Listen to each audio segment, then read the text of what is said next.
Rachel is 18 and can pretty much take care of herself.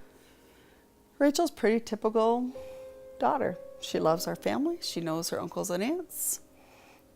She loves her uncles and aunts and our grandparents and all of our friends. She's often praying for our friends and our uncles and our aunts and our cousins. A lot of people are like, oh, like kids can't do anything for themselves. You know, it may take a little longer to teach her how to do it, like I said, but she's 18 and pretty much can do what another 18-year-old can do as far as getting up in the morning, getting yourself ready, feeding yourself. Yeah, she's probably my easiest teen. Really, seriously.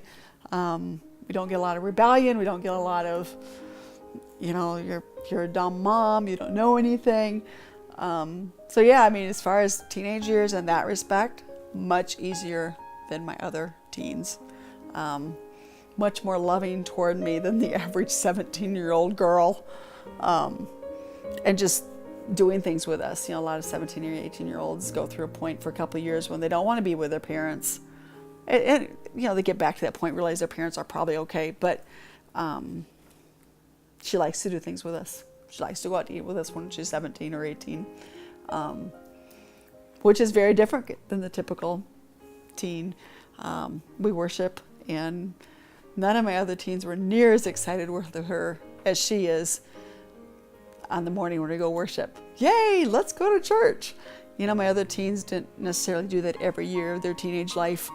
Well, I think her commitment or her desire to praise the Lord is an encouragement, a reminder to me. In fact, I sometimes will say, I must be really thick that I need a daily reminder that I have to praise the Lord.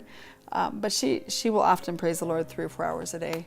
And for me, I take that, okay, I need to listen to this. I need to be praising the Lord. You know, when you wake up in the morning and someone is singing praise and worship songs, yeah, that's an encouragement, because I don't always wake up in the morning with that first thing. I wake up like, oh, what do I have to do today? But she doesn't. Or going to bed at night when I hear her sing as she goes to sleep. She probably praises the Lord all night too in her dreams, for all I know. Talking about ways that I've been blessed in some ways. And we had one Good Friday when we were at a church with a lot of fancy icons and statues. It was Good Friday, so that was a good day to be there because they have a lot of the statues of Jesus on the cross. So we went through, probably looked at 10 and looked at them. And then we went down below in the back, and there was a statue of them taking Jesus off the cross. And she walked in and she said, I'm so sorry. It's my fault. And we just stood there like, where did this come from? It's not words we've ever used per se. She was 12 at the time. And she stood there for 20 minutes, just praising the Lord. Not saying anything, just kneeling, then back up. I have no idea what was going on in her mind. But for us, it was like, we don't have to go to church on Good Friday ever again, because we just replay that 6-word sermon. That's exactly what you were doing. It was one of those moments in life that you don't ever forget. I mean, she understood. And in some ways, we knew at that point that she got it. That she knew what the cross was about, and she knows what Easter is about.